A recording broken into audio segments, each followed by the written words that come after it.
One of the biggest clubs of premier league जो पिछले 13 साल से कोई लीग टाइटल जीते बिना भी हाईएस्ट लीग टाइटल होल्डर है Manchester United. Sir Alex Ferguson के जाने के बाद इस क्लब ने कोई लीग टाइटल देखा ही नहीं है, और पिछले साल तक तो इनसे कोई उम्मीद भी नहीं थी कि नियर फ्यूचर में कोई लीग टाइटल जीतेंगे भी। लेकिन लास्ट सीजन कुछ बदला, और अब मैं भी सोचने पे मजबूर हो चुका हूं कि शायद मैनचेस्टर यूनाइटेड इज बैक। 2013 में मैनचेस्टर यूनाइटेड ने सिर्फ अपने ग्रेटेस्ट कोच को नहीं खोया था, उन्होंने अपने long serving chief executive David Gill को भी खोया, जिसकी वजह से उनके मैनेजमेंट में एक वैक्यूम क्रिएट हो गया। और उस वैक्यूम को भरने आए उनके vice chairman executive Ed Woodward, जो कि अकाउंटेंसी बैकग्राउंड से आते हैं, उनकी एक्सपर्टीज फाइनेंसिस में है। तो वो क्लब के स्पोर्टिंग डिसीजंस कैसे ही लेते। उन्होंने मैनेजर्स ही ऐसे हायर किए जो कि इनकम्पैटिबल थे क्लब की फुटबॉल आइडियोलॉजीज के साथ, और उनको तो कोई एक्सपर्टीज थी नहीं कि क्लब को किस स्पोर्टिंग डायरेक्शन में लेकर जाना है, जिसकी वजह से हर एक मैनेजर जो भी साइनिंग मांगता था उन्हें मिल जाती थी। तो एज अ रिजल्ट भाई, हर एक मैनेजर ने अपने सिस्टम के हिसाब से प्लेयर्स खड़े कर लिए, साइन कर लिए, बड़े वेजेस के साथ, लंबे कॉन्ट्रैक्ट्स के साथ। लेकिन क्वेश्चन तो हमेशा यही रहा कि क्या वो सिस्टम एक्चुअली मैनचेस्टर यूनाइटेड में वर्क कर भी सकता है, और रिजल्ट तो हमारे सामने ही है। पिछले 10 साल में मैनचेस्टर यूनाइटेड ने मैनेजर्स ऐसे साइकिल करे हैं जैसे कोई बच्चा नए खिलौने खरीद रहा हो, और हर एक मैनेजर अपने सिस्टम के हिसाब से जब प्लेयर साइन करेगा तो वो अगले मैनेजर के लिए ऑब्वियसली यूजेबल नहीं रहेंगे। तो उनके पास एक ऐसी स्क्वाड बन के रह गई जो ना तो ढंग से एक सिस्टम खेल सकती है और ना तो दूसरा सिस्टम खेल सकती है। अब तुम्हें लग रहा होगा कि भाई मैनेजर्स खराब थे, उनकी परफॉर्मेंसेस खराब थी इसलिए वो फायर हो गए, but let me stop you right there. ये इतना भी कोई स्ट्रेट फॉरवर्ड नहीं है। अब उनमें फ्लॉज तो थे, दैट आई एग्री, लेकिन उनके फ्लॉज एक्चुअली एम्पलीफाई हो गए क्योंकि उनके ऊपर हेड कोच के अलावा भी बहुत सारी रिस्पॉन्सिबिलिटीज डाल दी गई थी।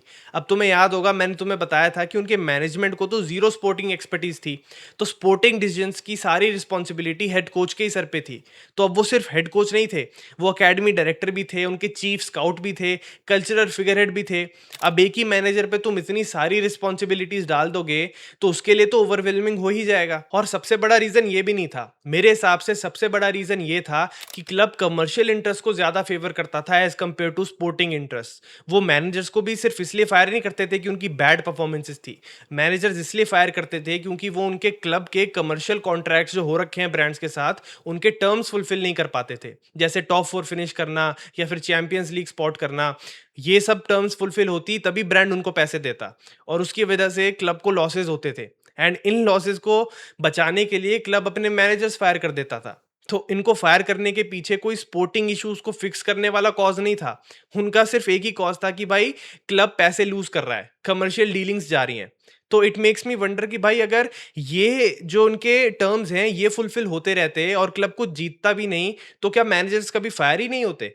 And to make matters worse, Manchester United ने कुछ ऐसे प्लेयर्स भी साइन करे हैं जो टीम के एक्चुअल फिट थे भी नहीं, उन्हें बस मार्केट करने के लिए and just for the sake of having superstar sign किया गया था, जो कि एक तरफ टीम का टैक्टिकल बैलेंस तो खराब करते ही थे, दूसरी तरफ उनका वे स्ट्रक्चर भी खराब कर देते थे, जिसको फिक्स करने के लिए, मेंटेन करने के लिए क्लब और कमर्शियल डीलिंग्स करता था। और ये बहुत खराब लूप था जो बस चलता जा रहा था। अब इतने खराब लूप में मैनेजर इतनी जल्दी साइकिल होते थे कि एक डेंजरस मेंटालिटी बन गई थी ड्रेसिंग रूम में कि मैनेजर तो टेम्परेरी है और प्लेयर्स परमानेंट है, जिसकी वजह से मैनेजर उन्हें पिच पे करने के लिए जो भी बोलता था वो उतने एफर्ट से करते ही नहीं थे, क्योंकि उन्हें पता था कि भाई बैड परफॉर्मेंसेज होंगी तो सारी रिस्पॉन्सिबिलिटी मैनेजर के सर पे ही आएगी, and at the end manager he fire होगा। 10+ years under this type of management Manchester United वो क्लब रहा ही नहीं जो एक टाइम पे हुआ करता था। और इस क्लब में तुम कैसे भी चेंजेस कर लो स्पोर्टिंगली, कुछ फर्क पड़ने ही नहीं वाला था, क्योंकि कोर इशू तो मैनेजमेंट में था।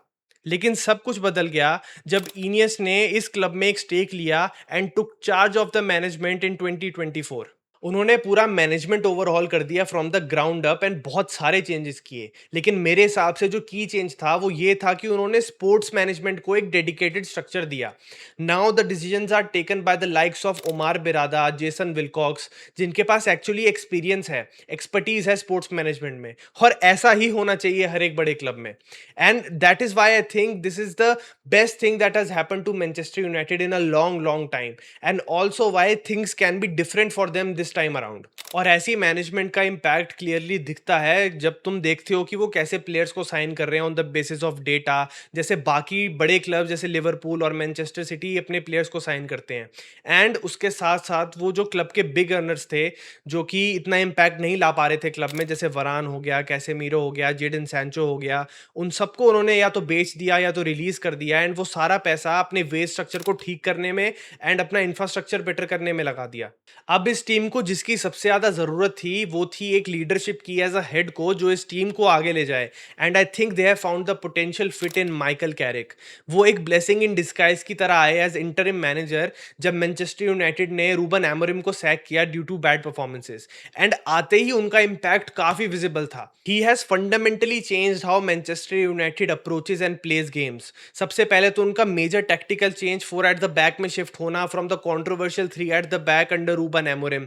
एंड भाई कैरिक के पास इस बार एक्चुअली ड्रेसिंग रूम का सपोर्ट भी है to execute his plans and tactics successfully, unlike previous managers.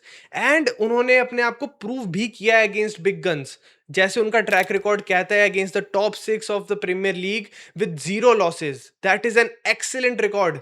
तो भाई मुझे लगता है इस बार जेन्युइनली मैनचेस्टर यूनाइटेड के पास एक एक्सीलेंट मैनेजर है जो कि पोटेंशियल रखता है उन्हें ग्रेट लेंथ्स तक ले जाने की। And I think in changes की वजह से विनिंग कल्चर मैनचेस्टर यूनाइटेड में वापस आ रहा है after ages of constant losses and mediocrity. भाई तुम्हें दिख रहा होगा कि भाई having a reliable management along with a good coach जो इस बार चीजें डिफरेंटली कर रहा है और उससे अचीव भी कर रहा है रिजल्ट्स को, things are looking different for Manchester United for the upcoming season. But it's not like they are destined to do good like it never is in football, क्योंकि अभी भी कुछ एरियाज बचे हैं जहां पे हमें क्लैरिटी लेनी बच रही है कि भाई ये प्रोजेक्ट शेप कैसे लेता है। फॉर एग्जाम्पल कैरिक ने अभी तक फुल 38 गेम सीजन नहीं किया है मैनेज मैनचेस्टर यूनाइटेड का, तो it will be interesting to see कि क्या वो कंसिस्टेंसी मेंटेन कर सकते हैं पूरे सीजन में। और उनका जो फुटबॉल था वो फ्लरिश करता था अगेंस्ट द टीम जो उन पे चढ़ के खेलती थी, उन पे अटैक करती थी। बट क्या उनका फुटबॉल इफेक्टिव होगा अगेंस्ट द टीम जो लो ब्लॉक खेलती हैं, स्मॉलर टीम्स जिनके अगेंस्ट भी तुम्हें पॉइंट्स लेने पड़ेंगे भाई अगर तुम्हें टाइटल जीतना है तो। और अब वो चैंपियंस लीग भी खेलने वाले, तो उनके जो वीक्स होंगे, उनके मैचेस होंगे बहुत ज़्यादा टाइट होंगे, तो फटीग भी एक फैक्टर प्ले करेगा इनकी परफॉर्मेंस में। तो वो भी बहुत इंपॉर्टेंट होगा देखना कि माइकल कैरिक उसको कैसे मैनेज करते हैं। कैरिक के अंडर यूनाइटेड पहले ग्लांस में सॉलिड लग तो रही है और ये मैनेजमेंट भी दिख रहा है कि ये क्लब के स्पोर्टिंग इंटरेस्ट में डिसीजंस लेगा। अब इनकी हेल्प से मैनचेस्टर यूनाइटेड अपने पैरों पे खड़ी हो तो गई है, पर अब ये दौड़ेगी या गिरेगी ये तो आने वाले सीजन में ही पता चलेगा। मिलते हैं।